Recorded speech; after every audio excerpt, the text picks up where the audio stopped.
Yo, what's up, guys? It's Kevin from Get a Life Podcast Kunai, and as usual, I'm back with the usual crew, Joe. Hello. And Bish. Hey guys, what's up? Yeah, and today I'm really excited to tell you guys that we're going to be covering Black Lagoon. But, I don't like how you said Black Lagoon. yeah, Season 1, though, so we're not going to be getting into Season 2, alright? I know that some people consider it to be one season, but we're only going to be covering episodes 1 through 12 in this episode of Kunai. Who knows? If you guys like it, we might cover a second season. But either way, before we get into discussion, we have our disclaimer. So, Bish? For you new folks, Get Life Podcast Kunai is a monthly anime discussion podcast under the Get Life group. Due to the nature of discussion, we can't avoid spoilers of the show to be discussed for those shows that are based off an existing piece of work, whether it's manga, light novel, or some other media form. We're not going to be covering the source material for those. We can be found on Stitcher, the Apple Podcast Store, and Google Play. If you'd like to recommend a show for us to watch and make an episode of Kunai maybe, then send us your suggestion on our Twitter page, which is at GALP Kunai, or by leaving a review, and for your chance to win a 3-month subscription of Crunchyroll's premium service. And you know what? Speaking of Crunchyroll Premium, if you want to watch this anime, you can't watch it on Crunchyroll, I'm afraid. I'm sorry about that. But if you want to keep up to date with Kunai and what we watch on Kunai, you can support us by signing up for a 14-day free trial of Crunchyroll Premium for everything anime. Crunchyroll.com/Kunai. I also mentioned Crunchyroll, right? But this is a Funimation show. Hopefully this is going to come over to Crunchyroll. We don't know when, but I would imagine maybe one day it will do. I love that twist at the end. It's like, speaking of Crunchyroll, if you want to watch Black Lagoon, it's not on Crunchyroll. It's not on Crunchyroll. It's also on YouTube for you North American folks. The sub, anyway. Dub episodes, if I recall correctly, dub episodes 1 through 4 available on YouTube as well. And just to confirm, that's on Funimation's YouTube channel. You can also support us by checking out lootcrate.com/Kunai. That's where you're going to get your Loot Anime boxes. And I want to just give him a shout out there. I actually received the Loot Anime box where I got some Black Lagoon merch. I got like some coasters with all the characters on it. I actually have it in front of me now. I got the rock one. He has Dutch, the best character. Dutch best girl, right, man? Hell yeah. Best girl. If you want to get a 10% off, apply code Kunai at discount at checkout, and there you go. Kevin? All right, so for those of you who are unfamiliar with Black Lagoon, it's an action thriller series based off of Rei Hiroi's manga of the same name. And it aired during spring 2006, and it ran for 12 episodes. So the animated adaptation was made by Madhouse and directed by Sunao Katabuchi. So the story centers around Rock, or Rokuro Okajima, who's a small-time Japanese businessman whose world is suddenly turned upside down after he's kidnapped while on a business trip. So he soon finds himself immersed in the criminal world of Roanapur, Thailand, along with his kidnappers, the Black Lagoon Company, consisting of Revy Two Hands, Dutch, and Benny. So, with that out of the way, guys, I would like to know what you guys thought when you first started watching this series, or just how you got into Black Lagoon before we covered it. I'll be honest with you, my first experience with Black Lagoon was actually that loot anime box, because I didn't know anything about it. Is that the first time you've heard of it? It was the first time I heard of it. I was like, what the hell is Black Lagoon? And then I saw it was on the schedule, and I was like, oh, okay, that's cool. So I looked at the art style. The art style is just really cool. It kind of, I think, mainly the merch that they sent me just got me hyped for it. I know it's a bit weird for me to say that in terms of how I got into it, but to be honest, that's how I got into it. Merch. I know it sounds dumb. Okay, so the only thing you knew about Black Lagoon before hopping into it was it's on your coasters. It's on my coasters, exactly. Okay. All right. I'm honestly surprised, though, because it's a pretty well-known series, and people like to tweet about it. Revy is pretty well liked, at least on any Twitter, from what I know, right? But that's fair. I'm not going to judge. I wouldn't have known about it, mainly because it's such an old anime. It's 2006, right? I got into anime 2012, So it's 6 years after I got into anime. I can hear anime purists going like, 2006, like real shit is like from the 1990s or 1980s. I can hear the purists scoffing already from here. It's true. It's because it's true, Kevin. No, I'm not a purist because like I started pretty late as well. I started around the same time. All right, 2012 was when I really actually got into to anime. So, maybe I'm a filthy casual. Who knows? I think we both are. Yeah, you should definitely watch Akagi then, just to kind of get an idea of what it was like to watch older shows. Yeah, the only, damn it, we're on a tangent again, but whatever. Does Pokemon count and Yu-Gi-Oh? Because I mean, like everybody's watched OG Yu-Gi-Oh, right? Like the first series. Well, they're more of consider it like it's more of like a cartoon. They were on Toonami, right? Wow, Akagi was 2005. It's a lot more recent than I thought it would be. Yeah, no, like. Because if you watch it, it has this like dated like style to it. I mean, it's weird. So does Black Lagoon though. But I mean, we'll get into that. Fair enough. In a bit. Yeah, it's just anime in 2018. Yeah, it's quite different, especially if you look at stuff like was it Pop Team Epic, right, or Kill la Kill. The style's changed a lot, and we'll cover it in later in the episode. But there's something about the style, yeah, just the character design that is really endearing that you don't really have with these new shows.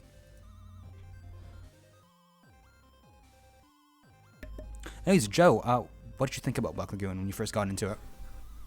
Well, actually, my first exposure to it was like a while ago when what was it? Yeah, Toonami. They were showing it during their night blocks, and well, I mean, it was featured on Toonami, but like shows usually don't start there.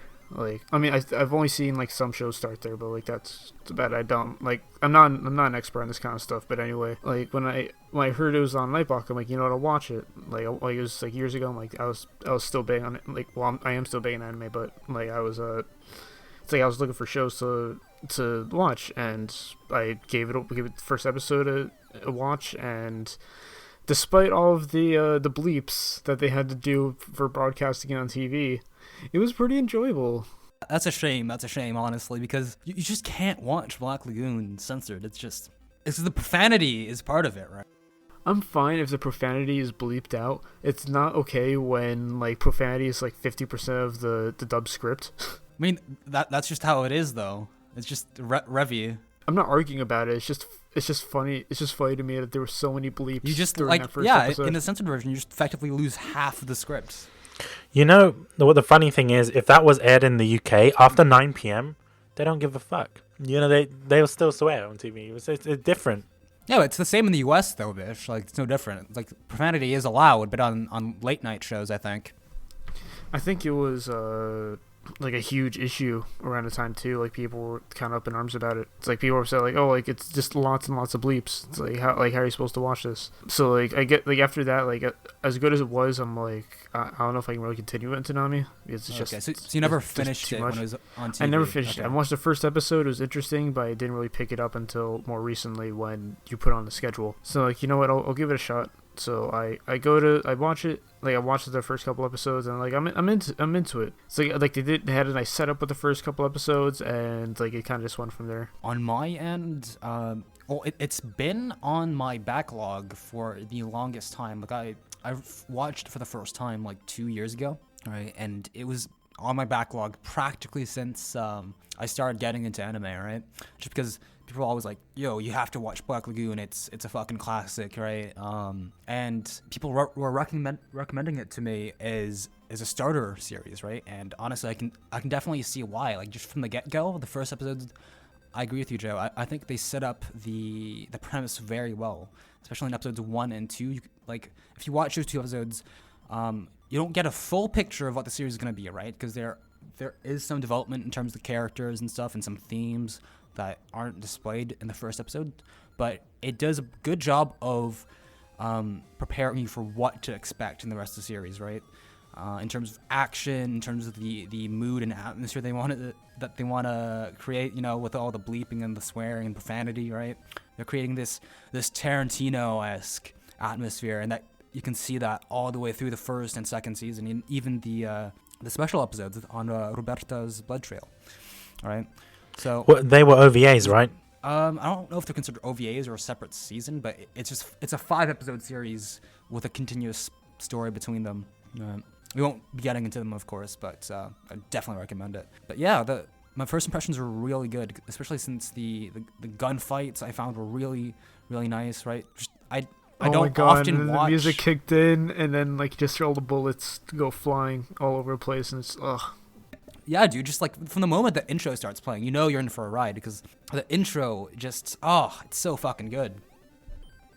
Well, it can't get out of my head. Yeah. Like It has some really bad English, but it's a badass intro, and there's Revy, so you can't complain, all right? There's Revy.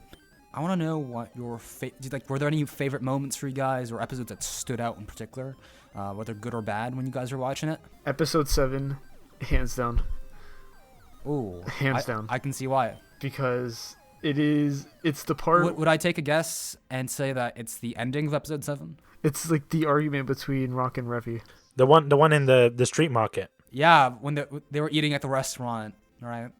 And Yeah, because like Rock kind of said some things that just kind of had to be said.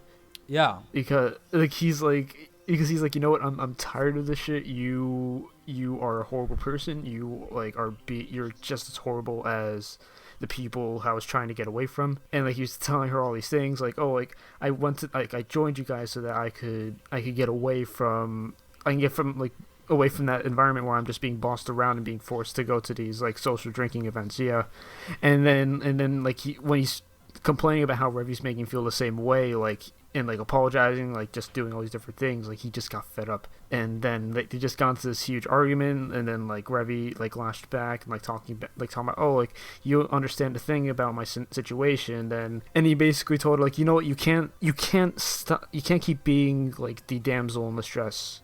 You can't keep being like the victim here, because like he dealt with some more stuff, and like just seeing them clash and like relate while arguing against each other, it set the tone for something. it was that really was good just, exposition, and it fully developed both of their characters. I found that that scene in particular was really well done, especially since it needed to be said, because like it was something I didn't really think about. Well, I thought about it, but like it wasn't something it wasn't something I really thought about too much. But like I noticed that Rock was often being bossed around by Revy, and like he was basically like being her puppet. Like not her puppet, her pet. And like just seeing that, like it kind of bothered me. It's like Revy, like it's like she's kind of being very self-centered. Like she's kind of saying like, oh, like I deal with all these different issues, so like you shouldn't force this stuff on me. You know what? Like since you brought it up, I think you might as well talk about some parts of the story right now. And I get where you're coming from, Joe. Right? And I also find it was a very satisfying scene, but I don't know if I agree with your interpretation, because yeah, you can just see it as, oh yeah, okay, it simply boils down to Rock being pissed at Revy, right, for being treated that way. But no, I mean that's what I said, but I mean like I meant like he grew up in an area where he was being told to use different things, and like basically like not enjoying, he's just not enjoying himself. Yeah. But then he goes to join like Revy and Dutch and everyone, and like he's being treated in a very similar way. Yeah, absolutely. And I understand that point of view, but all I'm trying to say is that it was by no means a one-way conversation, right? We really got both. Well, it definitely wasn't one way. Well, that's not what I'm saying. I wasn't trying to say that at all. I'm just saying like what instigated it was Rock just basically being fed up. And then absolutely. You hear Revy like revealing more about herself in a way that like she's trying to argue back against him to show that like, oh, like it's like I've been dealing with a lot of shit. So like, what gives you the right to talk about this stuff? Yeah. And then then Rock sympathizes, but like at the same time he's like, you know what, you're not the only person like dealing with that kind of shit. Absolutely. But I find that it's really one of the reasons why it's so well done is because it's such a balance. Like it's a huge like clash. Yeah, it's like one like both sides are going in like. It's well set up in my opinion as well, because they didn't just pull that out of their ass, right? It was like from the start of episode 4, I believe, was when they started the arc with the Nazi submarine. you can feel the tension between them, right? From the moment was, that like, they have a subtly confrontation mentioned. in the sub, right? Where I really like the clash between Revy and Rock, right? Not the physical one, but more the ideological clash, right? Where you see Rock, he's a good guy, right? He means well and stuff. You can sympathize he meant with him. well. But it's just you can sympathize with him, but at the same time you can see Revy's point of view because Rock has it's clear that he has this very idealistic world view, right? Where it's like, oh yeah, we should leave these medals and all these items with the dead, right? Because it belongs to them and they deserve as much. But like, man, another one of my favorite scenes is that little speech that Revy gives, right, on things, right, where she holds up a skull and she holds a medal and is like, what's the difference between these two things? And she's like, it's nothing, right? They're just things and they don't have any meaning unless you give them meaning, right? And the only meaning that anyone can agree on is money, right? Because at the end of the day, right, they're fucking pirates, right? That's who they are. They're mercenaries. They don't give a shit about, the fucking dead. Those guys died decades ago, right? That doesn't matter. What does matter is the money that they'll be able to make off of it, right? It sounds completely fucking, bitchy, and makes Revy sound like a horrible person, right? But in fact, it's just Rook, in my opinion, it just shows how disconnected he is from his situation, right? He can't act like the Black Lagoon Company is, some normal office job, where you have HR to resolve your problems and all that. No, he's in the fucking criminal underworld at this point, right? Yeah, because in a lot of ways he's very naive, and he does start out that way, absolutely. Yes, and then he kind of grows, and although he does, but he also does show those signs of you need to think about how important these were to the people who died, as you said, and it's just seeing how he changes from there on, it's interesting. And then then we get back to episode 7 where he's just fed up, and he's just saying all these different things to her and kind of giving her a huge reality check, and then her doing the same thing to him. It's they come in the end, they come to terms, they reach some sort of middle ground. It's very, I really like what you said there, because effectively it's not just Rock that's evolving, right?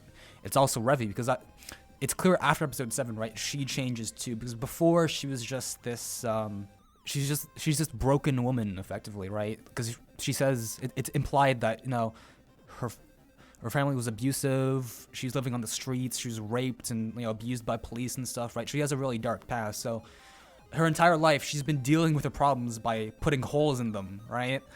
And here he comes, here Rock comes out of nowhere, this Japanese businessman, right, who's just been with them for a couple weeks at this point, and he's calling her out on her bullshit, and he's being like, look, I know you're a good person, Revy, all right? And he's seeing her acting like his dickhead corporate asshole bosses, right? And he's fed up with that, right? He's not mad at Revy, he's just mad at what she's becoming in his eyes, right? So, and at the end of the day, Revy sees that too, right? And she starts changing. So it's such a pivotal moment for me, which is why I believe it's one of the highlights of the series, honestly, because both characters change enormously from that point, right? It's not a one-way street. They both evolve. You both see their pasts and their point of views, and the clash, right? It's very well done. Just that entire arc really has a bit of everything.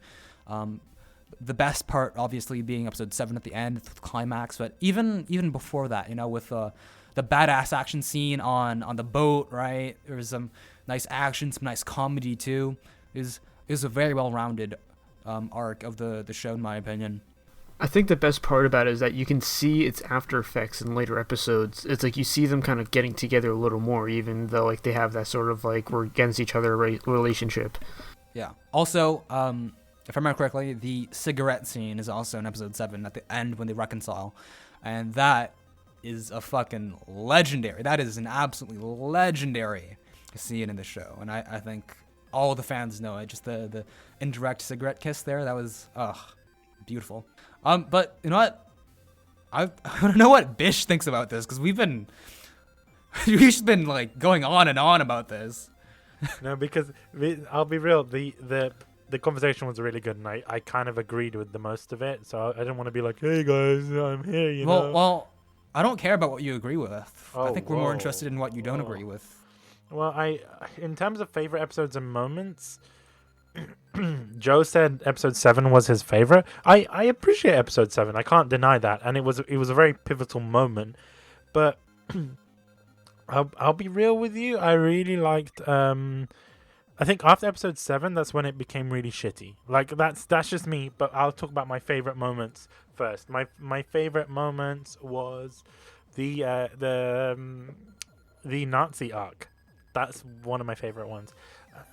The reason why, it's because there's just so much stuff that goes on, right? There's you mentioned the money preaching that Revy does. The money, and then talking about the treasures and the painting and stuff like that. The reason that I liked it was the fact that they went back in time and you saw 2 stories going on simultaneously, even though one happened like not hundreds of years ago. But oh right, I really like that. I like that idea, and I like the idea of you're looking into these Nazis and you're like, wow. At the same time, like, they're horrible people, right? Because they're Nazis. But I mean, you look at what their life, and the guy took out a picture of his family and stuff, and that moment when they knew they were gonna die, that's what got me. And I was like, shit, That's a very interesting point you bring up, actually, because honestly, I didn't necessarily dismiss the flashbacks, but you're bringing up a good point in that it does add to the story, because without that insight into their lives, right, you wouldn't really sympathize with Rock as much, because you'd just be like, what the fuck, Rock? These are some fucking Nazis, right? They're skeletons. At the same time, bear in mind, when I was initially watching that scene and I saw Rock and the way he's like defending them, I was thinking it was like a World War II type thing, right? Because, Japan was allies with them. So I kind of felt... Didn't the show kind of like mention the existence of like a World War III within that universe? No. The only thing I remember is that the SS officer was like, "Oh yeah, we gotta save this painting because one day, the Nazi flag will fly again, and we have to protect one of the treasures or whatever." But Joe, World War III was referenced. It was towards the end with Hotel Moscow's, like that militia that they had. Yeah, Hotel Moscow. With the Afghan vets. Yeah. Oh, right. Yeah, they referenced World War III. They said, "Look, these guys can win World War III in a day." That's what they said. Maybe that's why. Yeah, but no, but they're saying that figuratively. World War III hasn't happened. Black Lagoon is supposed to be set in like a parallel universe, right? But like with the same history and everything as ours, right? World War III hasn't happened. That was just a figurative speech, nothing more. Back to like the main topic, what Bish mentioned like actually reminds me of I think it's something that Revy mentioned in her speech about money and like things. Like people don't really kill until they know they're like they know they're going to die. And like you see that within the flashbacks where it's like the captain ended up killing one of his subordinates. Oh no! It was they didn't kill each other. It was the SS officer who tried to kill everyone else. The captain just got fucking headshotted, right? And the other guy, his crewmen came in because I think it was Rock who was like, yeah, the crew would never turn on each other, right? Because they've been together for a long time. They're like family. So the only one who would start trouble would be the SS officer, right? The outsider. Right. Yeah. And that really gave me like an insight into Rock as well. And one thing that I was mentioning was initially when I watched it, I didn't quite understand it, and I thought, oh, this is probably because he's Rock is Japanese, right? And they have I don't want to say they have history with the Germans in terms of World War II, so maybe he had some sort of sympathy for them in that way. But then I watched that episode again a second time just to understand more, and then it just dawned on me, right? Rock just feels. I don't know if he feels necessarily related to them in that sense, but he can see himself in their position, right? Yeah. I mean, I agree, but I don't think that necessarily has anything to do with him being Japanese, or whatever. It's just I thought general sympathy, human sympathy, right? Look, that's what I'm saying. Don't take this the wrong way. That's what I thought initially when I rewatched it. That's when my opinion changed, right? And then I realized, look, he's just. understanding humanity, and he's seeing humans in everyone. Like, and this is something that I think Rock does really well, right? Every monster, he can see the human side, and it's odd, right? It's how can someone have that much trust in humanity to see everyone's... I think it really originates from the fact that, you know, he up until that point, he's had a pretty normal life, right? He's not like the Black Lagoon Company who've been criminals and they've been living a criminal life for a while now, or, you know, their entire lives, like Revy, right? So obviously his worldview is still very much, you know, rainbows and flowers, right? He still has that idealism, this innocence about him, right? Obviously that changes later in the show. I honestly disagree, because from the beginning he was betrayed by his own people, right? His own company. The company that he thought, look, I'm going to be going home now, right? Yeah, but you still can't compare that, you know, that one betrayal to the shit that, you know, for example, Revy went through, right? No, of course not. I'm not saying that I am. In my opinion, at least, because his life, like his childhood and his life up until that point were so different, right? He had a very ordinary life, you know, like ordinary to the point where he's just some like no-face businessman, right? Which is why he decided that, you know, he's having none of that shit, and he was gonna join Black Lagoon. It was a serious example of like a bad work environment. But bear in mind, you talk about his life, and that might be, you know, normal in comparison to Revy and in comparison to, you know, Dutch and all the other characters. But from what I know about Rock is that to him, his life wasn't normal, right? He failed to get into university, and so his parents favored his other brother. And then the second time he went through, his parents just didn't care about him. I don't think that's necessarily, in terms of the Japanese lifestyle, I don't think that's necessarily normal life for him. I feel that he wasn't living normal life. That's why he was more inclined to take that risk and join the Lagoon Company. Well, I mean, I think he was more like he kind of discovered that this was like the place he wanted to be in. It was like maybe like a heat of the moment sort of thing, where it's like I've spent some time with these guys. I'm like, these guys are actually like I think I might enjoy this, and like he kind of wanted to escape from his old work environment. So that's why he decided he wanted to stay. Not to mention that since he was betrayed by his company, he basically he's like, you know, I'm gonna stay here no matter what. Like, I don't want to go with you guys anymore. Like, you guys can throw away the promotion. Like, you guys can do whatever you want. Like, I'm yours, not coming basically. back. Yeah.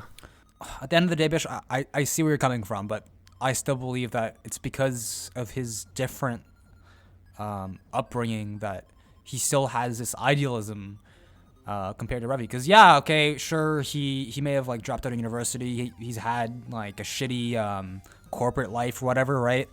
But he's still very idealistic up until, like, the middle of the first season, right? Where he's trying to, implement, you know, his normal ideals, you know, from the time when he was still living in Japan to the Black Lagoon crew and to Roanapur, right? To a criminal underworld. It just doesn't work that way, in my opinion. But, you know, we can agree to disagree. I think his breaking point, really, for me, because you said that it happened in towards the middle of the anime where his opinions tend to change. I think that he broke at the point where he was being interrogated. You know when they were smoking the weed, or I don't know what drug it was. I assume it was weed.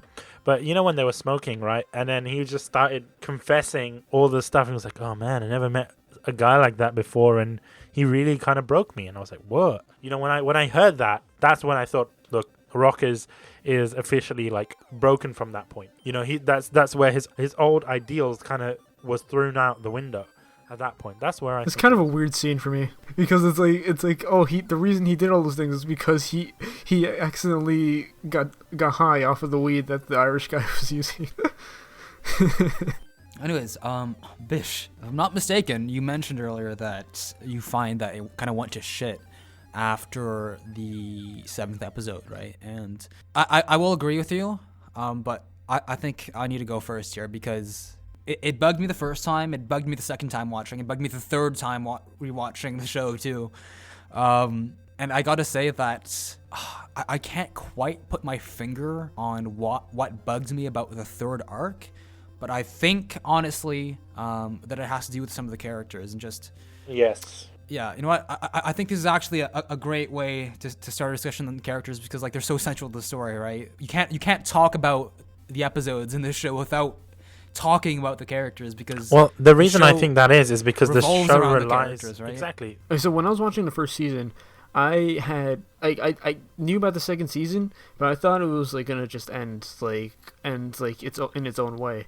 Like I thought that like after episode 7 when they were doing the Roberta arc, it's like I thought like that would have been like the best way to kind of like wrap it up because it was like this huge arc with because it's like there was also like some sort of past with Revy and Roberta from or at least that's what I thought there was with the flashbacks. Yeah, and like I thought that was like the best, like it was like a big final confrontation that could have ended. Okay. Well, but then they kind of kept going, and I'm like, okay, I guess. Admittedly, the final arc, with the Japanese Red Army and all that, right, and Rock getting rescued.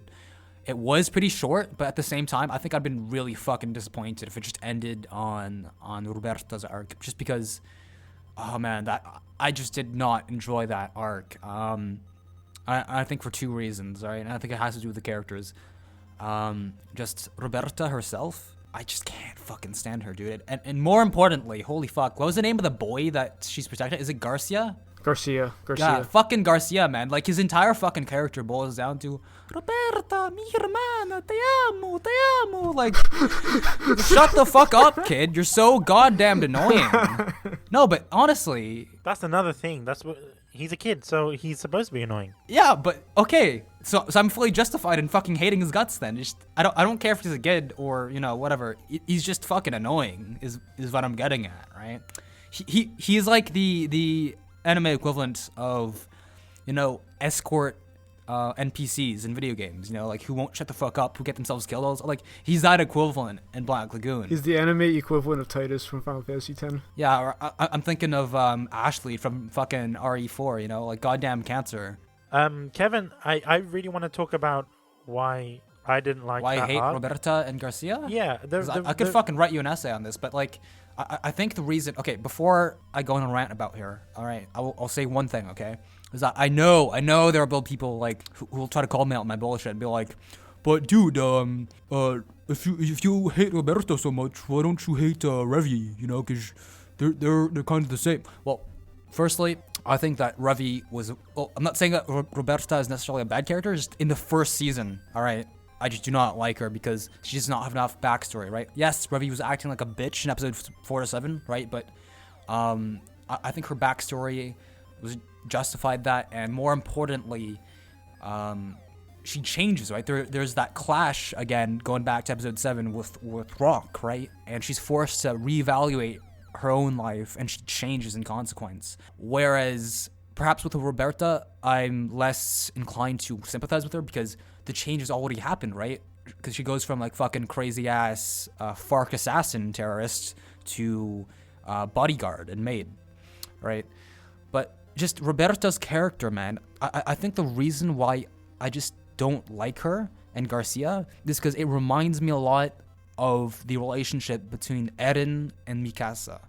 Holy shit, like just fucking Christ. If you've been on Kunai long enough, you know that there is no character that I fucking despise more than Mikasa, alright? Like, Yozora looks like a fucking saint compared to Mikasa, right? Like, I think back in the Attack on Titan episode, when we first started making episodes for Kunai, I'm pretty sure I said that Mikasa and Kristen Stewart combined have less emotional range than like a goddamn potato, okay? And that is exactly what I'm thinking of when I'm thinking of Roberta. Okay, but at the same time, I think she's justified in that sense. The reason I say that is because she's trying to avoid that past. It's kind of like the whole, when it's like she's a sleeper agent in a sense, right? She wants to avoid the going berserk and just killing people again. Yeah, right? yeah. So I can understand why she's very emotionless and why she has to rely on Garcia and protecting him. Because then without that, she's just a murderer, a child murderer, no doubt. And that's without Garcia. And like, look, I'm playing devil's advocate. Like, I'm not a big fan of Roberta or Garcia, but their relationship relies on each other. Like, they both rely on one another. So I understand the attachment towards each other. But I think, to be honest, from my point of view, I don't want this to sound like a meme, but when I first saw Roberta, her character design reminded me of Yuna Arakami when they done the cross-dressing in Persona. You know what I'm talking about. Let's bring that up. Oh, No, don't even fucking compare. No, that comparison does not deserve to be made. I'm sorry. No, it does. Go and type in Yuna Arakami cross-dressing. No. Nobody needs to see that, bitch. No, you know what I'm talking about. The cross-dressing scene from I know 4. exactly what you're talking about, but I'm telling people you do not want to do that to yourself. I thought you guys were going to laugh because that's what I thought. I thought it was hilarious. Well, no, Bish. Your opinion doesn't matter because you're the one who concentrates on shit like fucking feet in anime. All right, so like, I don't think you're allowed to comment on this. Compare the two, and this is something I want to put out for the viewers, right? Don't they look a lot alike? They do. Personally, in my opinion. No, you're just no, they don't. You're just insane. Okay. Anyway, my insanity aside, what I didn't like about Roberta was the fact that she is just not the fact that she's OP, not the fact that she has a reason, but the fact that she doesn't have any backstory. She does though. Okay, I will defend her on this point. She does. No, her backstory is revealed towards the end. It's like, why did they just made that random thing. It seemed like such a bullshit. No. Let me finish. It seemed like such a bullshit transition. Like, we need something to fill in to explain why she's like this. Bish, I need to call you out here because, and I fucking hate that you forced me to do this because like, it's exactly what I was talking about earlier. But like, you can say the same things about Revy, right? It would be like, oh yeah, just the reason why she was acting like a bitch during that one episode is because like, she has a really dark past, right? And I don't think that's a problem with Roberta because, even fucking Mikasa has a backstory, right? She has a tragic one too, just like Roberta. Personally, I think that the problem here with Roberta is that it's a matter of execution because she's just, OP characters already, in my opinion, should be avoided, right? Because OP characters with like no weaknesses and stuff that just kick ass 100% of the time aren't relatable, right? They aren't human characters. You can't sympathize with them. Well, I mean, you could say that about Revy. Yes, but at least Revy, there's the confrontation and shit, right? And she gets fucking like kicked around by Roberta. No, like the only time she has like any sort of weakness is when she gets hit by Roberta. But look at Roberta. Like, she was grabbing Dutch in the car, pulling Dutch from one car to another, and Dutch is like beating the shit out of her, and it's not even phasing her. Like, she's too OP for her own good. Like, do you see what I mean? Like, there's no reality. Like, I understand this is anime, but there's no. When I'm talking about weaknesses here, I'm not just talking about like combat prowess. So it's not that simple. I'm talking about like character flaws here, right? At least Revy, you can see that like she's a fundamentally broken woman, right? And she's forced to change and reflect upon herself when she's confronted by Rock, right? Whereas I don't think Roberta, at least in the first season, doesn't really go through that change. She still stays the same, right? She's this OP, emotionless, right? On top of being like having no weaknesses in terms of combat or psyche, she's also completely emotionless, which further dehumanizes her, right? And it makes her harder to relate to, in my opinion. It's a very interesting point you brought up because you said dehumanizes her. Because Dutch and Benny, they refer to her as a robot. And she is just that. That's what she is. She's a robot. She's a Terminator, right? She has no feeling. Yeah, they even made like a Terminator reference in that scene. It's like a robot from the future, but without Arnold Schwarzenegger. Yeah, so like obviously I don't think it's a case of them mis-executing her character. It's just perhaps at this point in the story she doesn't get the same development as that Revy gets, I like the idea of an assassin with special combat prowess, but at the same time, it's like there needs to be a level of realism. Also, to it. I kind of felt that the fact that she was the maid and also an assassin, very cliche. Because you see that in anime a lot. Like, Nisekoi had that. Do you see what I mean? It's like... Yeah, like, you think about the fucking bar scene where she's introduced, right? Where, like, the guy's like, oh, yeah, look at this vulnerable maid or whatever, right? And then she starts kicking ass. It's very cliche. It is. Yeah, I saw that coming, honestly. I think we all did. Yes, admittedly, the same things can be said about Revy, but I think the line that separates Revy from Roberta is you can sympathize with one, it's very difficult to do so with the other, in my opinion. And also, Revy actually seems to have some of emotion besides being completely devoid of emotion, and on the other side being completely fucking pissed, right? Because I'll be honest, when Revy was in her, I forget what Dutch calls it, but Dutch mentions that like Revy has this like these phases that she gets into when she's really fucking pissed and she just kills everything in sight, right? When she gets on the boat, for example.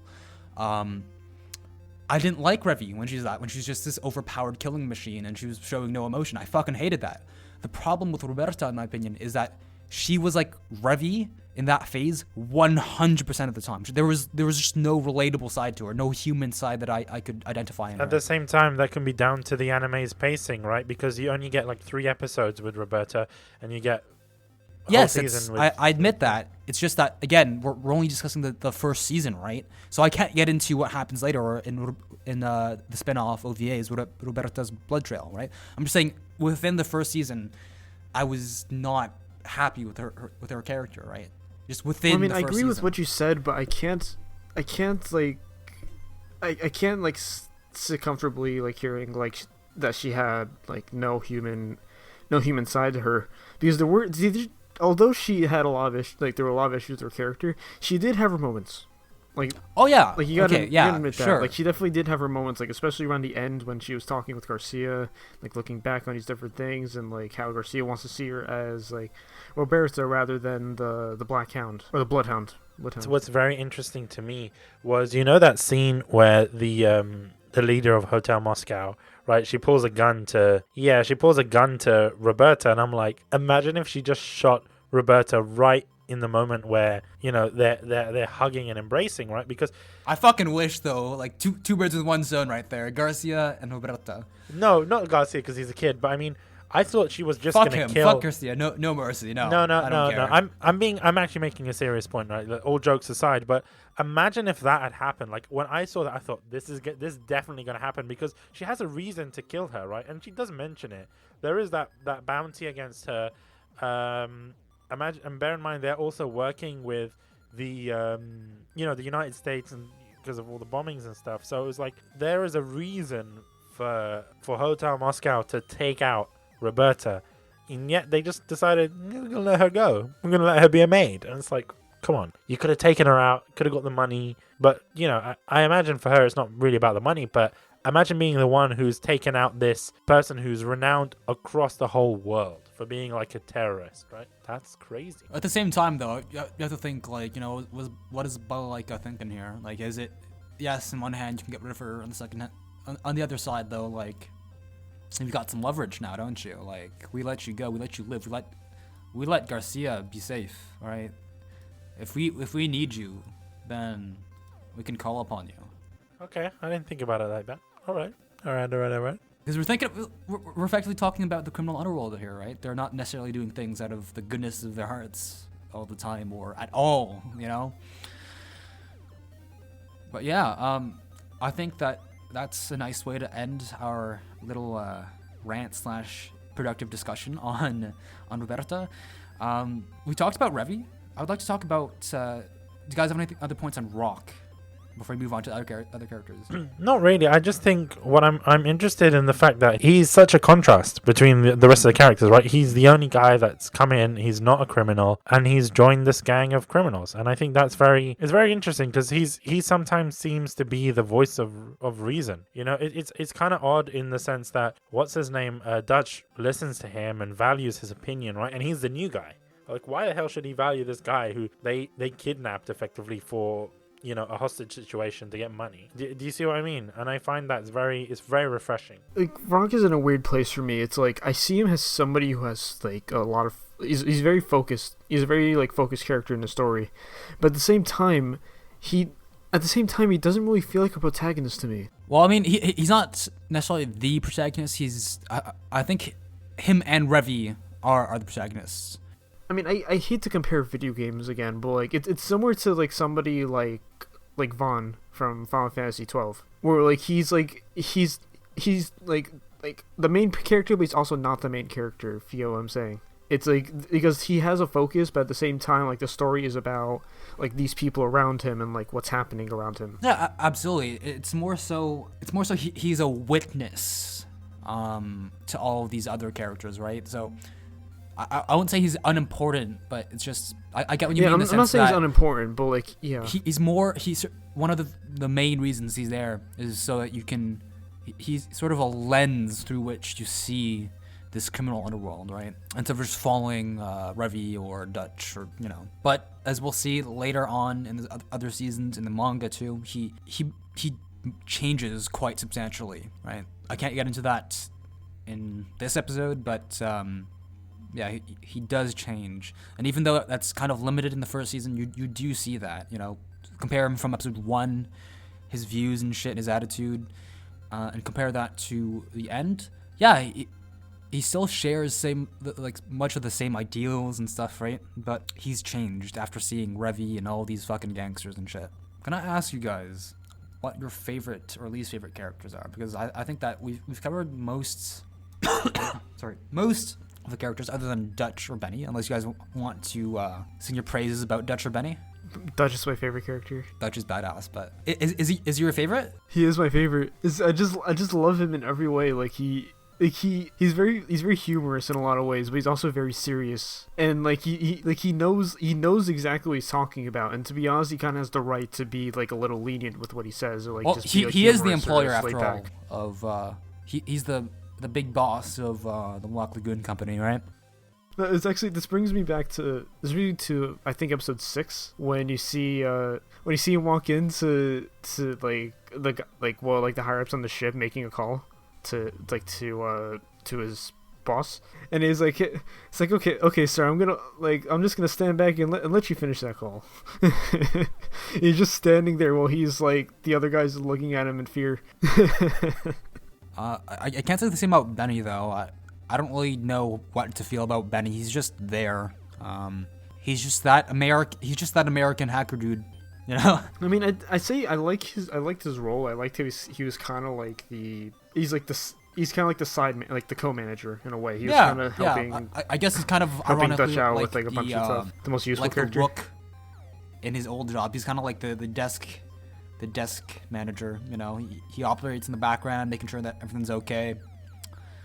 Yeah, like I did like his role in it. Like he wasn't a half bad character for me. No, he wasn't half bad, but he wasn't super notable either, in my opinion. It's like he wasn't bad, but he wasn't like he's no Revy. Speaking of which, yeah. I think it's pretty obvious. Yeah, Revy is one of my favorite characters. Also, I couldn't tell. Revy and Rock, I mean, just two really good pro tags, right? Like I think I've said enough just how well I think they were developed, especially during that second arc from episodes 4 to 7. Other than that though, I think an honorable mention for me would be Shenhua in the last arc. We only saw her for like 2 episodes, but Shenhua, man, you think Shenhua? She's a cool, sassy but bitch. I prefer but Mr. Cheng. She is awesome. Or I love her dagger skills. Right? Like when she tied one of her ribbons to the dagger and she just like spun it around. Yeah, during the car chase scene, right? Yeah. Oh my god, I was like, holy shit. And that's amazing. I have to say that I can't get into it too much because we're not at that part yet. But her voice, just you cannot watch Black Lagoon or those 2 episodes in Japanese. You have to watch in English because she has this really thick Chinese accent, right? I mean, to the point where Revy calls her, I think it's like Chinglish or something, right? In the Japanese version, she just like speaks normal Japanese, right? But in the English dub, she has this really thick English accent, right?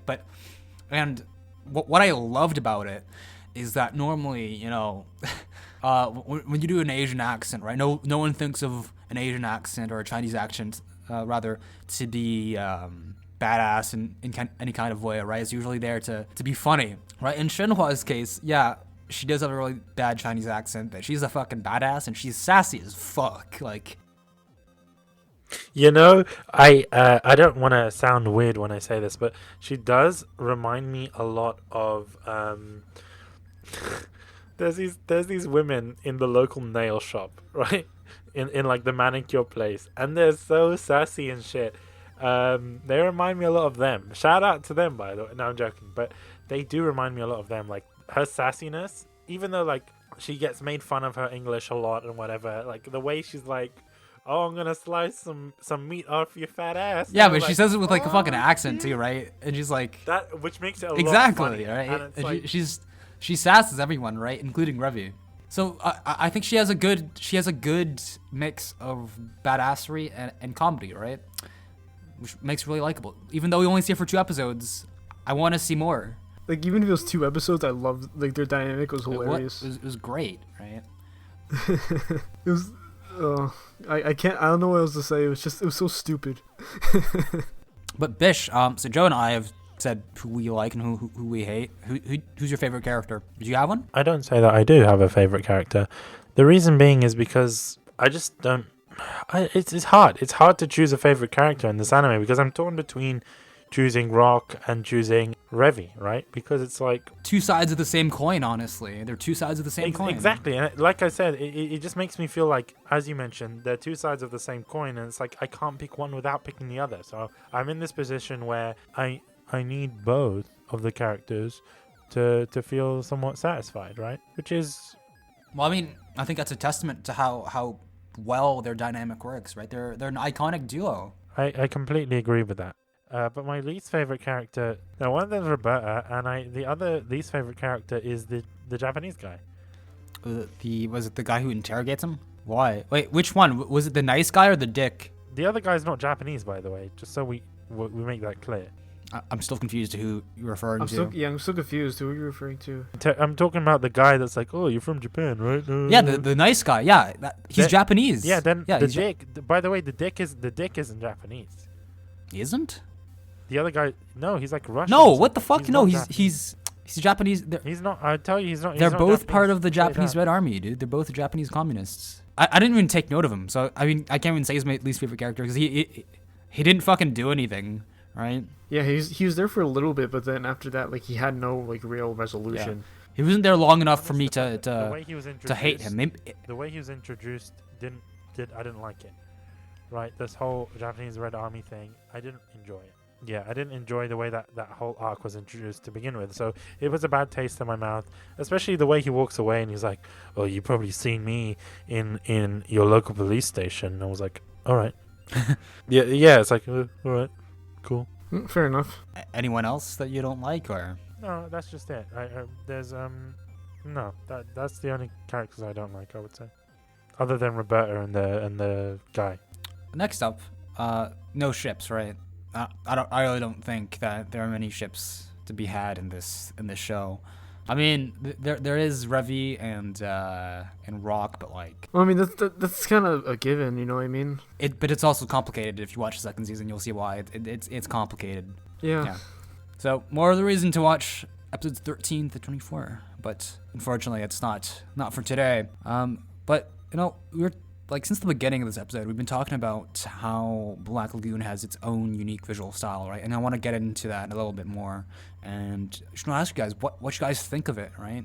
How has it stood against the test of time, in your opinion? Honestly, for a show made in 2006, it looks pretty good. It's the way, like, it set up its dynamic shots and, like, the way just, like, the overall art looked is, like... Definitely. It definitely stood out. Like, it shot, like, it had that, like, that Madhouse flair to it. I mean, when you first watch it, you can tell that it's an anime from 2006. And that's not a bad thing, right? It doesn't look dated. It actually looks very unique. I mean, for its time, it's very unique. Yeah, like, yeah. The art looks really nice. You don't see many shows like that that are like within that year that look like that. Yeah, honestly, I think I might have something for shows from that period, like the mid 2000s, because It's not quite the same as modern art style and animation. By the way, I have nothing against modern art styles and animation. They're beautiful in their own way, but there's just something about shows from this period, right? I'm thinking of Ergo Proxy as well, which has a similar-ish style, where it's this in between the older shows, maybe like 1990s, like Yu-Gi-Oh, what was it, Evangelion and stuff, where they have, I don't know what was up in that period, but they seem to really like pointy shapes, like for hair, for faces, and everything, for eyes. Everything was really fucking pointy, and I just didn't like that.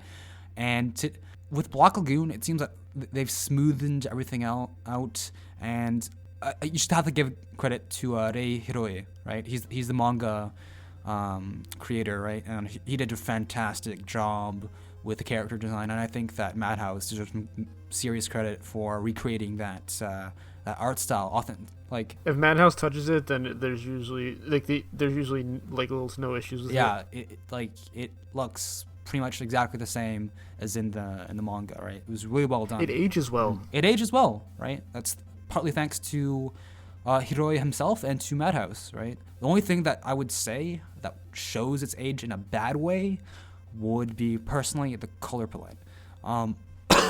Sorry. I find that there are moments where it has this... It reminds me a lot of, like, Battlefield 4, right? Where just everything seems to have been put through this beige filter, right? Lots of beige and dark colors. And I can understand... Yeah, color set's a very, very serious tone for... I can understand that, definitely. It's just, I kind of wish for the action scenes, right? Like, if the red was more saturated, or, the gunshots and stuff, where there was a greater degree of contrast, it would have made the action scenes pop a bit more. But overall, it's a very, very small gripe to have. On the whole, I think in terms of the art style and the animation, Madhouse did an exceptional job for Black Lagoon. What do you guys think? Like, I really enjoyed the art style and the animation.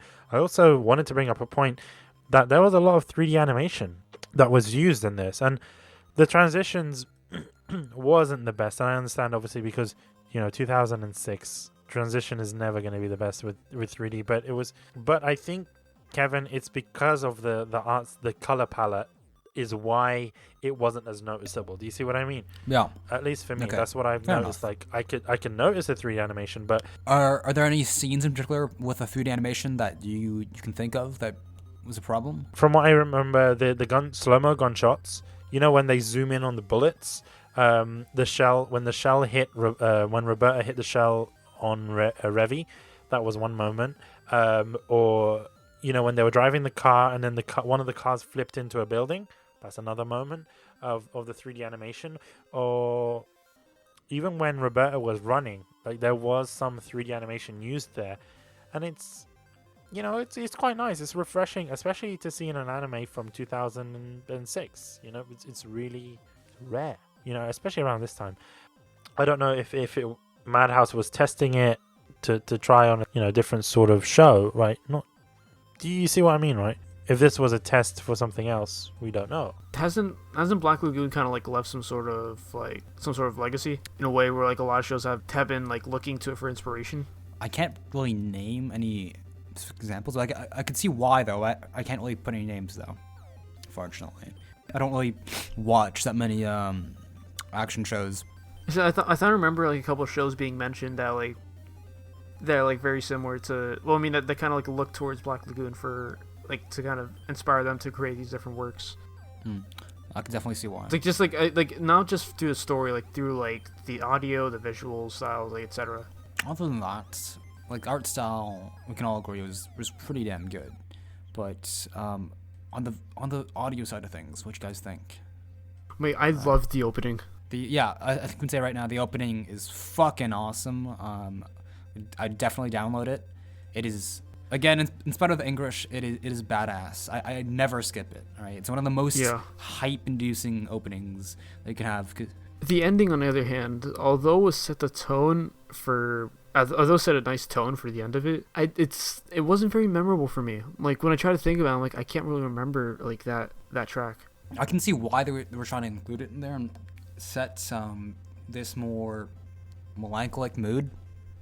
But yeah, it didn't always fit, especially for the last episode, right? Or just when there's not when there's a lot of action going on, the sudden, very slow, soft ending didn't quite fit in my opinion, right? It's not a bad one. It's just not great in my opinion. But the opening is definitely top tier, right? It's one of the best of the period in my opinion. I think, well, also one more thing I want to mention on my end is I liked how risky they were with the dub, if that makes any sense. Like, because What do you mean? you know how how the Japanese dub and the English dub are like very different. Mm-hmm. Yeah, definitely. It's like, for example, like when they were mentioning like Nazis, when they were mentioning ethnicity, like nationality. Yeah. Well, I don't know how much that can be attributed to the show specifically. It's more so the original content, right? The manga. So hats off to Hiroe. Well, yeah, that as well. But like, I just love how like they were risky like that in order to stay faithful to the source material and like the show as a whole. Okay, fair enough. And like it just enhanced the experience for me. It made it feel like it had a lot more depth to it. Mm-hmm. Yeah, it doesn't self-censor by any means. Yeah, especially with the time period it's in, where it's like terms like that were like the norm. You know what I mean? That's just enough about me. I want to know what you guys thought about like the audio components of Black Lagoon. All right, so I really think we should spend some time on the voice acting because honestly, it's a huge part of this show, right? Whenever I mention good dubs, because I'm mainly a sub kind of guy, right? But whenever I mention good dubs that people should go for, series where you should absolutely listen to the English dub instead of the English sub version, Black Lagoon is one of them, hands down. That's because Funimation did a phenomenal job with their voice cast, and just the voice actors did one hell of a job here. Because not only are the characters sound like what you would imagine them to sound like, but also it fits in with the story actually. Because I'm pretty sure that Hiroe, the author himself, said that all the characters are actually speaking to each other in English. Right. The only reason why there might be Japanese audio is for the Japanese audience, right? But they're speaking to each other in English, right? Just right. In terms of Revy, I think deserves an honorable mention. I think she's really well done. Dutch as well. They did a really good job. Revy, I think that she sounds really good. If anything, her voice sounds a bit like Michael Rooker in the English version, which doesn't bother me too much. But it's just, like Michael Rooker's voice, right? He sounds like he's eating gravel constantly, right? And I guess it kind of fits in with. How do you know what eating gravel sounds like? It's an expression, Joe. God damn it! But I mean, how can you make? Sir, I'm asking you, how can you make that comparison if you don't know how people eat gravel? How people eating gravel sounds like? I guess I'm not qualified, but you aren't qualified. Either way, she does a pretty good job. In the sub version, again, the characters are speaking English, right? So it's weird for them to be speaking Japanese all of a sudden. Just Revy sounds pretty normal, right? But she doesn't sound like a badass. She doesn't sound like how Revy is supposed to sound like. And for other characters like Shenhua, for example, it just, you don't get that same effect at all when you listen to the Japanese subversion. You know what was very interesting to me? It was not just Chenhua. It was the Japanese guy in the airport and how he had the Japanese accent. and when I think about it, they're both Japanese people speaking to each other, and I was like, I decided to rewatch that episode in Japanese, right? And there's no difference, right? But the fact that they had to make sure that this guy is Japanese, and like, you understand where everyone else is from, and you understand that everyone else has this different background because of the voices. And I know majority of them are stereotypes, but you understand that you lose that. One character from Taiwan and the other one is a Chinese American, right? And you got the Irish guy who's fucking hilarious. You got these characters, and you can only really appreciate that they're from all these different countries, right? Because of the fact that they have these different accents. And Balalaika also has her own accent and stuff. Whereas in the Japanese version, they just all sound Japanese, right? You lose this whole layer of communication, right? When you listen to the Japanese dub, you just don't get the same appreciation. Well, that's because English is such a broad language, right? It's not like, for example, Japanese. Like you can't. How can you do a Chinese accent in Japanese? Like it doesn't.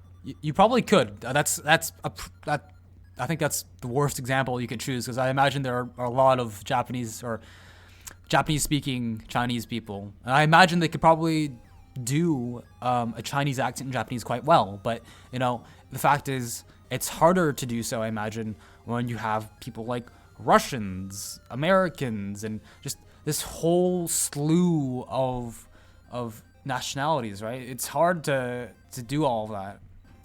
Whereas in English, it's really easy to do, and it reflects the characters themselves. You also have to consider that means you have to find a voice actor who's able to do like stuff like that fluently. I can't think of an example in the first season, but I know in the second season, right? There's just one scene that completely depends. The humor depends on the language, right? Because they're in Japan, okay, and there's this Revy's like pointing her gun at this guy, right? And he's Japanese, obviously, and they're speaking in English, and the guy's like, I give, right? And he doesn't know how to speak English, right? He's trying to say, I give up, right? He's trying to surrender, and Revy's like, you give what? What do you want?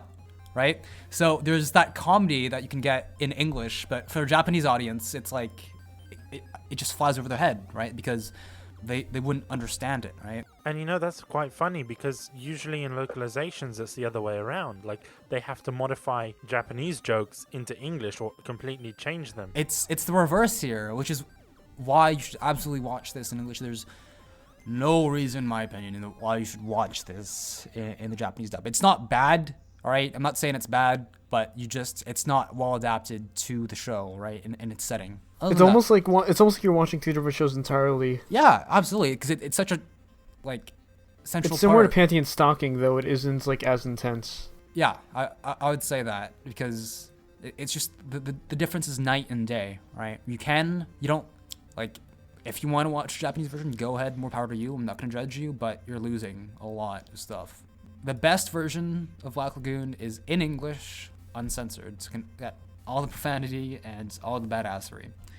But that aside, I want to talk about the soundtrack and sound effects. Do you guys have any comments on that? What do you guys think of the sound design here? The soundtrack is alright, I guess. Like, it wasn't like anything memorable. As like the thing that stuck out to me the most was just the opening, really. Like, other than that, like it was good. But like, if you asked me like to like remember that like this one song from the soundtrack, like I probably wouldn't. Yeah, same here. It's only the opening that stuck with me. I think it's very well done in the sense that there are moments where there will be no music at all. And that's, like, I love that in anime. And we spoke about this in Tempest, right? The fact that there isn't music during certain parts, it makes it feel a lot more, like, suspenseful and realistic. Yeah, because it's an action thriller at the end of the day, right? Yeah, it's like, imagine if you had, like, this rant, like, let's say, like, dubstep, like, intense music just playing in the background while you were fighting. Like, that isn't realistic. It makes it feel like... It drifts you farther away from reality. But, like, when you don't have any music, it's like it almost feels as if, like, they're in this area at this certain time, and, like, they're fighting each other just nothing but raw fighting. That kind of leads us into sound design, because even though, personally, like, I don't think the music itself is really good, the lack thereof, or the design they had for the guns and stuff was really well done. I'm thinking of that scene where Revy was on an absolute rampage on the boat, right? And you can hear the gunshots echoing from the Black Lagoon, all right? Or the first mini arc, first 2 episodes with the attack helicopter, right, and the missiles and stuff. It's pretty well done, right? Not exceptional, but it's immersive, is what I'd say. Yeah. What do you think, Bish? I completely agree with that. But more so, what kind of stuck out to me was the opening and ending, right? I didn't like the opening so much. The ending was the thing. You know, the bit with the violins? Like, every episode ended like that. And it kind of... You know, when we spoke about, for example, with Trinibyo and other anime where we were like, they should just omit the ending for certain episodes because of its intensity, but because each episode's intense, the ending music also match exactly. It works in every situation. I've never seen an anime where the ending just works. Whether it is so you like the casual ending for Black very Lagoon. Intense. I love the ending. Okay, I really do. And it's because so earlier when simple. Joe and I were talking about it, like the ending for us wasn't. Yeah, it's not bad. It's just compared to the opening, it's not as good in my opinion. And also, there's just moments where it doesn't fit, right? Because you're like bam, bam, bam, explosions, guns, and shit, and then there's this slow, melancholic track that plays, right? But it's there for two reasons. It's there to diffuse the situation, and it's also there to, if there is such an intense situation, right? It's there to keep that intensity, keep you in that emotion. It's there as a period of reflection, at least for me, and that's how I see the ending music should be for most anime. It's for you to. You have a good point. I mean, I never thought about it as a way like to diffuse the situation. I find that, yeah, in terms of reflection stuff, it does work, but like especially for episode 7, right? When it starts playing during that cigarette scene, right? It's perfect. It fits in perfectly with the mood and everything. It's just I don't think that soundtrack works for every episode. Unfortunately, it's inconsistent, which is why I wouldn't rate it as highly as the OP. No, but that's just me, right? I'm gonna agree to disagree. On the whole, guys, I just want to know. What are your overall thoughts or, gripes and grumbles on Black Lagoon, right? 10 out of 10. It's a masterpiece. Masterpiece. But seriously.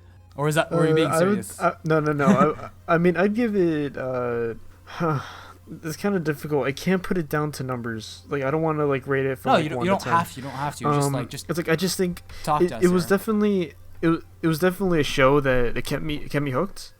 It was something that had I wanted to watch for some time, but it kind of just sat in the back of my mind for a long time until I saw it on the schedule, like I mentioned earlier. Yeah. And I watched it, and then it's it kind of felt good watching it. It's there's something about it just I loved the dialogue choices. I loved the interactions between each character, and I love the moments of exposition. For example, episode 7, the one I keep boasting about. It was so well done. I love the storytelling in the show, and although the characters the character development needed a little bit of work, I'd say the story as a whole was very engaging and something that I don't want to say some cliche it made me feel things I didn't feel before, because honestly there were a lot of similarities I've seen in the show compared to a lot of other shows, but I feel this story in particular stood out a lot to me in the end. Bish, what you think? I don't know how to explain it. It wasn't really an anime that I would see myself watching just casually. Do you see what I mean? Yeah, yeah. It wasn't your type of show, right? Yeah, it wasn't my type of show, but I really did get invested in it. Wait, but are you talking about your thoughts before entering, or your thoughts after having watched the show here? After having watched the show, really. It's not really my kind of cup of tea, but and I don't think it is something you mentioned at the beginning, that it's something that people were recommending as a first-time anime, right? But I don't see it as that. Oh, okay. It seems like more of a, it's an adult cartoon in a way, right? To me, it doesn't really seem like anime. Well, I agree with Bish's statement about it not being an intro anime. I see somebody watching it early on, after they start watching some shows, but I don't see them as watching it as a first show. You know I what I have mean? to absolutely disagree, unfortunately, because the reason why I would say that I think that it is a good segue, or at least a good intro anime, is that I don't know. Say that you've got a friend, right, who really likes action films and stuff, right? They're into action, all that.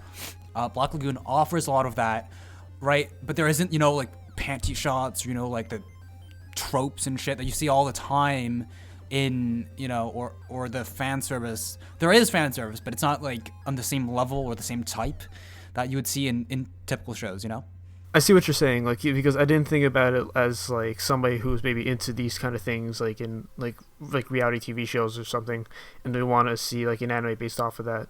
It does make sense. I find that just the absence of, again, some of the tropes or elements of mainstream anime that people might be driven away by are more absent in this, right? It's not High School DxD, for example. Yeah, right? I didn't think about it, but there weren't many tropes in the show. I mean, there were, in my opinion. Well, I mean, there were, but it wasn't. It was minuscule. It wasn't it's tropes overarching and stuff that that who don't watch anime would be used to. It's not like any anime exclusive tropes that people are weirded out by, right? So that's why I think that'd be a good intro. Again, because it doesn't have a lot of the same tropes that a lot of normal shows have, it might not be a good preparation for other shows, but just to get people interested in the genre, I think that Black Lagoon is an excellent choice. I'm interested in what you were saying before, Bish, about like your last statement. I don't remember what it was, but I want to hear more about it. Like, would you care to reiterate why you don't think it's a good recommendation? If you're saying, oh yeah, you wouldn't recommend it for, a certain subgroup of anime listeners, okay, fair enough. But I'm being honest. I don't recommend it as a first-time anime thing. Okay, which you gotta explain why. When you're because anime is so vast and different, right? So if you're introducing this to someone who's new to anime, they're gonna expect all anime. Well, no, not absolutely everyone not. will expect that. I'm not saying that, but I mean, like, people will expect anime to have. But I call bullshit on this. I have to call bullshit. I'm sorry. Well, here's the thing. Kevin kind of just brought this point to me, just like a few minutes ago. Now I'm inclined to agree with Kevin. Like, there are many people who will be like interested in different things, and they won't come into anime expecting a certain thing. Yeah, they're not going to be like, oh yeah, I expect all of them to be exactly like this, right? Because as you said, yeah, anime is a very diverse genre, right? Or medium, rather. If I'm going to be showing someone this anime, especially in English, yeah, people are going to expect the same level of... It's like when you show someone who's never seen films, right?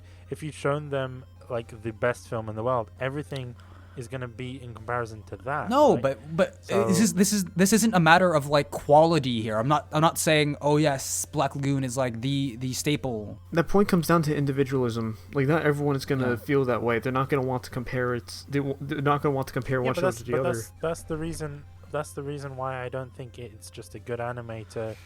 It doesn't have everything. I'm not saying but could you name me an anime that we recommended as an intro anime in the past that had everything? Because there isn't, right? Because it's such. There isn't.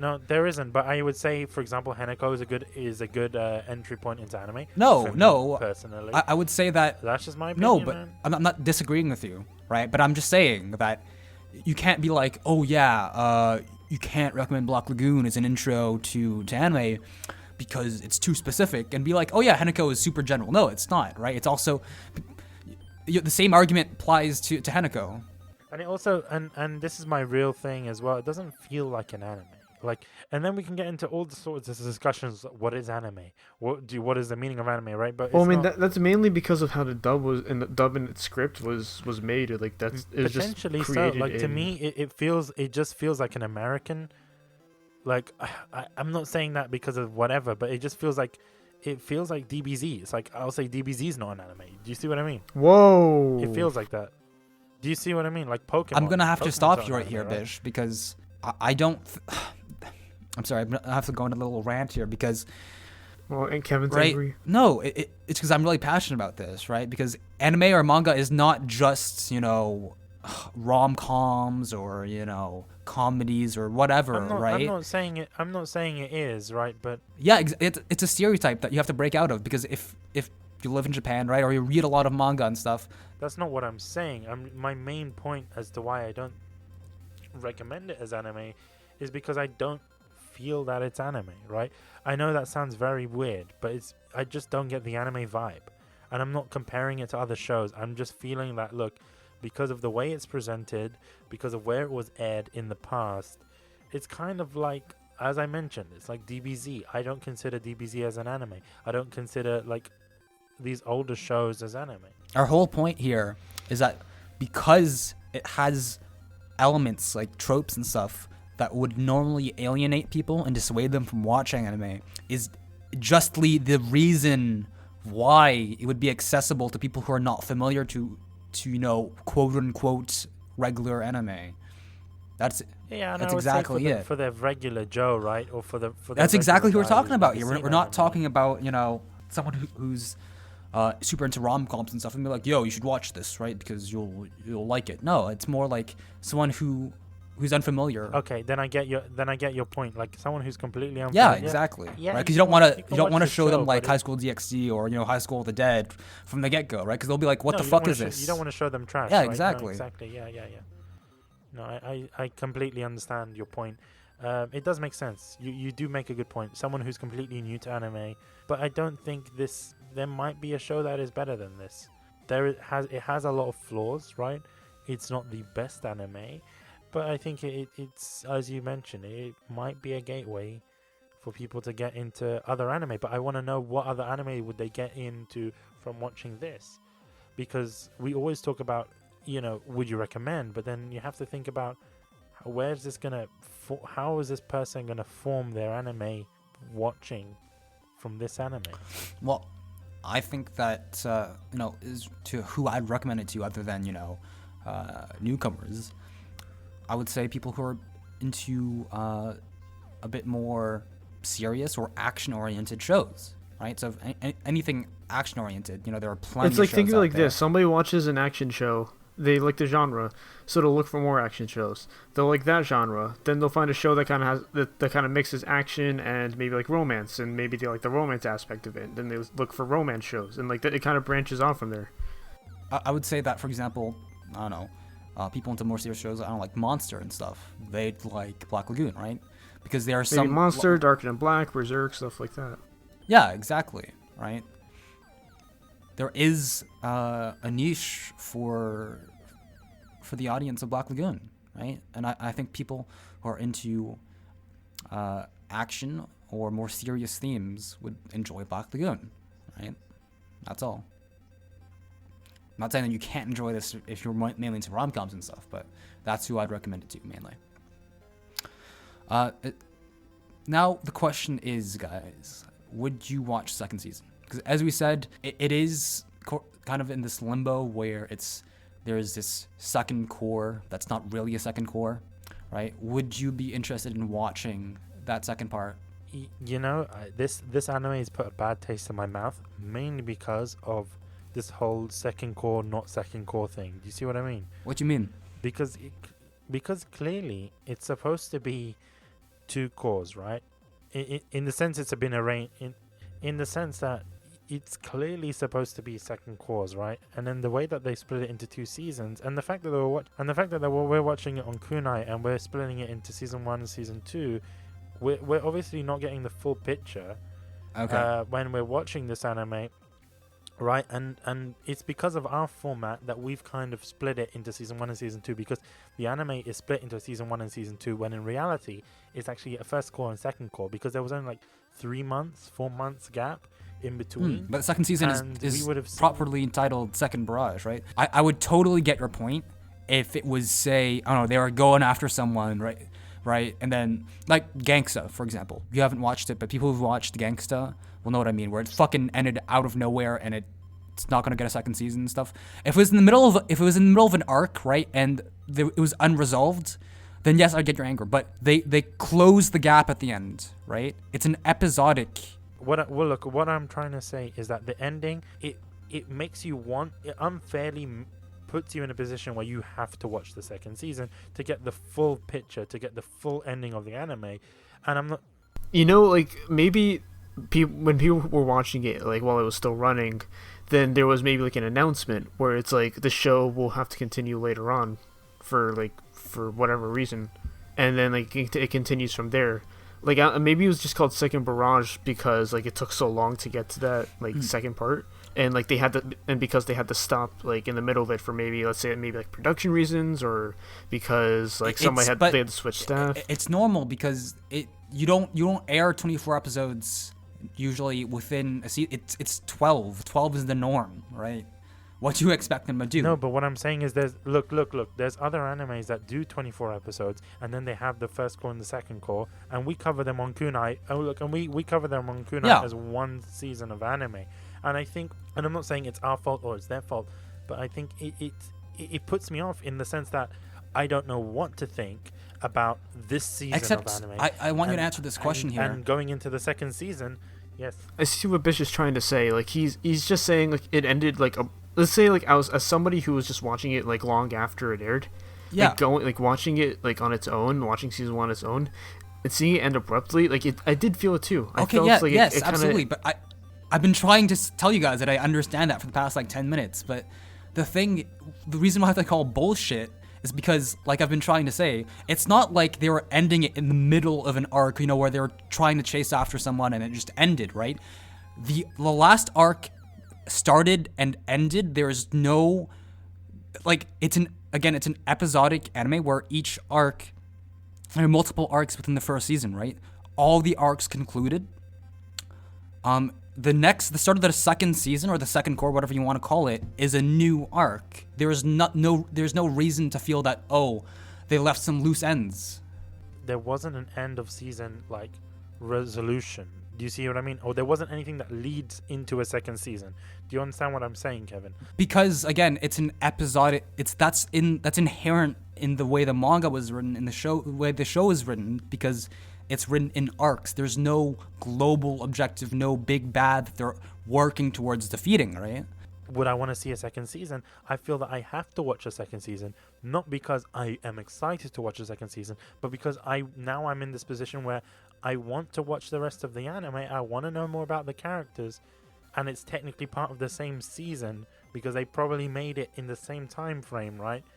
And it's like I feel that I'm missing out by not watching it, but not in a way where I'm excited to watch it. Do you understand what I mean? This isn't like Haganai season 2 where I'm super hyped to talk about Haganai season 2. I just feel like it's a cop out. Like it's like not an addiction, but I need to see the second part, or else it doesn't seem like a true representation. Would I want to see a second season? No, but I have to see a second season. That's what I'm trying to get at, because the way of the structure of this anime. Yeah, I see what you're saying, but like I think like overall, as far as I see it, it was less of a like choice and more of a like production issue. And then like later on, they tried to advertise as something new to kind of like get people hyped up again. But that's just me. I mean, I did feel the same way. Like I did feel like it's like when I got to the end of it, because I'm waiting for that huge climax, and like I heard there's season 2, but I'm like, it's probably just gonna end like with a super like nice climax, and then like I see it just like next time in episode 13, I'm like, okay. I guess I just have to wait until second season. Admittedly, with the way it ends, you feel that you're gonna watch the second season anyways. So it's not like you're hyped up for it because it's second season, but because you feel that it's a natural continuation of the first part. But on the whole, guys, I think that we had a pretty well-rounded discussion, even though we got a bit ranty at parts. Yeah. I think it was really well. I mean, even then, it's good. Like, it adds to the discussion. It's good that we don't necessarily agree on all points, right? That's what. I mean, even change viewpoints. Like things we argued about, we now kind of agree with. So like, it's good we kind of got that insight. Yeah. So it was a really good discussion on the whole. So we'd like to thank all of you for tuning in and listening to this episode. So we want to know what you guys think, right? So if you would like to share your thoughts on this episode, the podcast, or give us some much needed appreciated feedback, you can leave us a review on iTunes, Google Play, or Stitcher, or Apple Podcasts. Alternatively, you can also send us a message directly through our website at www.getalifepodcast.com/contact, or you can come out and chill with us on our server by checking out www.getalifepodcast.com/discord.